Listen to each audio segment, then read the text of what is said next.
The Galaxy S23 and the Pixel 7 are two of the best Android phones on the market right now, and in this video I am going to be putting them to the test.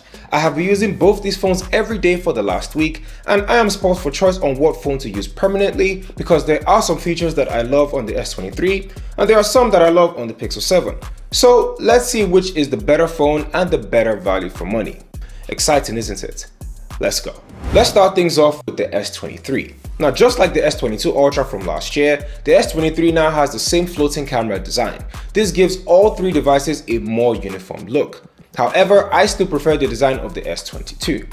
Even though the design is somewhat boring now, the physical aspect of the S23 is still top tier and what appeals to me mostly. It is 6.1 inches tall with Gorilla Glass Victus 2 at the front and at the back, which makes it hard for it to break or even have any significant scratches. Now, even though these phones are tough as hell right now, you should always get a protective case just in case anything happens. Now, the back of the phone is where the build quality shines the most. It has a smooth matte finish in lavender that complements the aluminum rails all around the phone. The right side holds the power button and the volume buttons, and with the shape and height difference you can distinguish both in the dark with ease.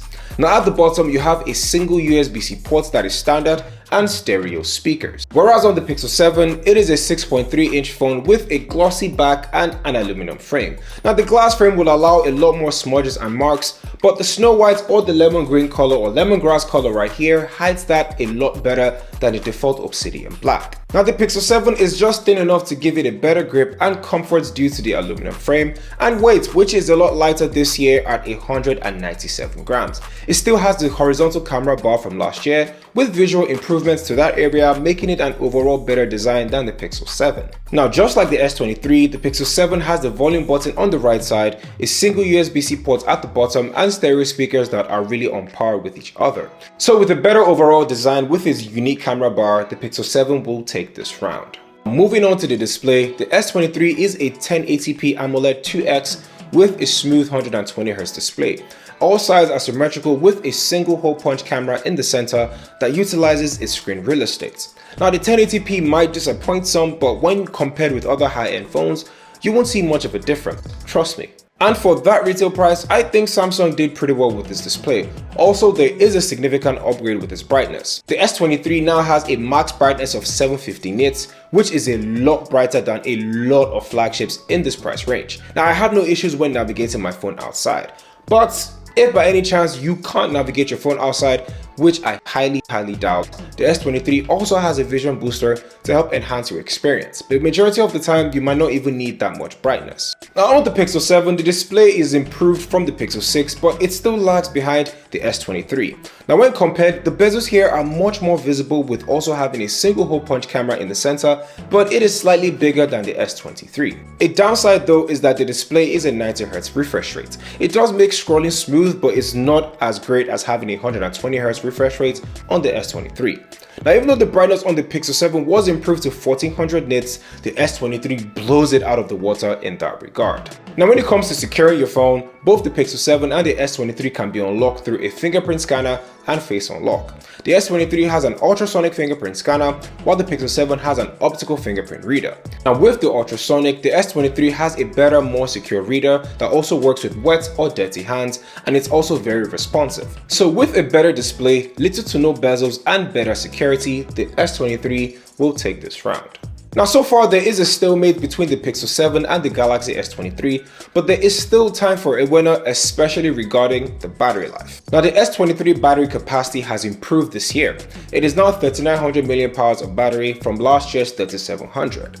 But with a decent battery upgrade, a 120Hz refresh rate, and a 1750 nits of max brightness, a lot of people are going to be thinking the battery will be the same as last year, and you'll be very correct, kind of. Now, it's not S22 bad, but it's not great either. Now, I take it off the charger by 7:30 to go workout, and it uses a lot of power. Now, by the time I get back, say 2 hours later, it's about 85% or even 80%. Yes, I know I am a power user, but so far, the Snapdragon 8 Gen 2 chip, it's not exactly optimizing the battery as I thought it would. Now, on most days, it dies around 5 p.m. with LTE, while on Wi-Fi, it can get about maybe an hour or 2 hours more. While on the Pixel 7, it is still hands down the best battery that I have used on any Android phone.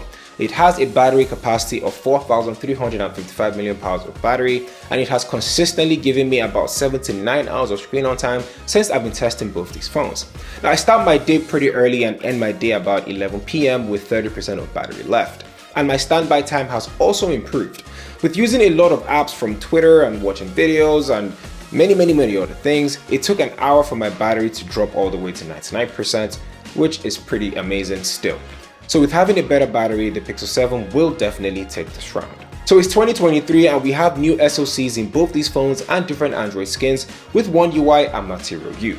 Now the software experience differs. One UI is great and it's still not my favorite Android skin at all, but I can admit that it has made improvements over the years and has grown on me kind of so far.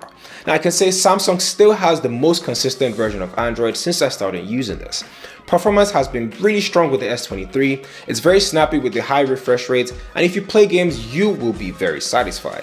That being said, it's still early days with the S23, so we'll revisit this in about 90 days to 6 months. Now, one of the best things about One UI is the ability to be very customizable. I have a lock screen widget to see if I have any schedules or alarms, and you can design it to whatever you prefer. If you're also into applying themes and not installing Nova Launcher, Samsung has different themes that you can choose from, especially when changing icons if the stock icons are not really your taste. Now, I'm a very simple person when it comes to my home screen. I prefer a colorful wallpaper with about 3 to 4 essential icons on the front, and I then color code my apps for easier access. Now, the Pixel experience coupled with Material U on Android 13 is a joy to have. Performance has been pretty great without any hiccups, and even though the Tensor G2 chip is basically the Snapdragon 865, it does way more than just the raw power like a lot of people want you to believe.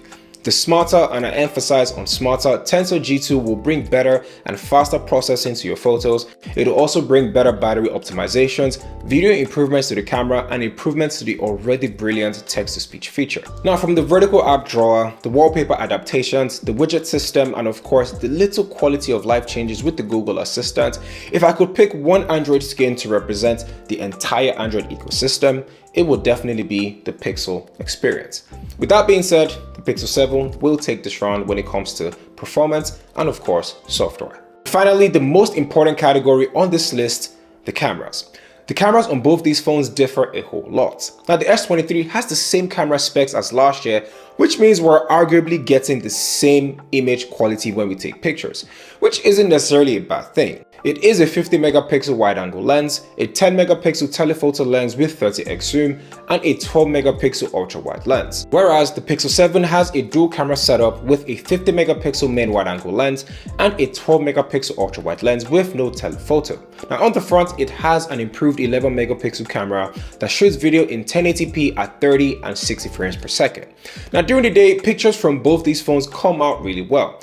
It's great in terms of color and vibrancy, but I noticed the S23 became a bit saturated and was not as sharp as the Pixel 7, especially when taking pictures of nature and the sky. Now it looked a bit artificial if I'm being honest.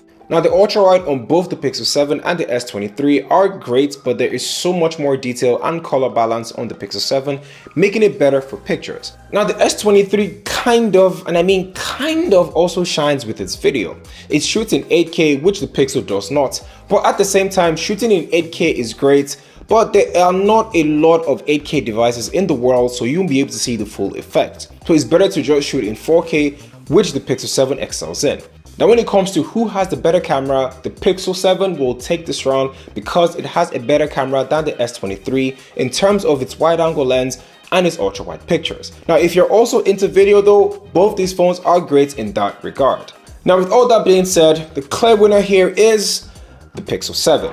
And a little bonus, it is $200 cheaper than the S23. Thank you guys for watching, and if you like this video and you want to see more, consider subscribing to the channel. My name is KJOS, and I will catch you guys in the next one where I talk all things tech.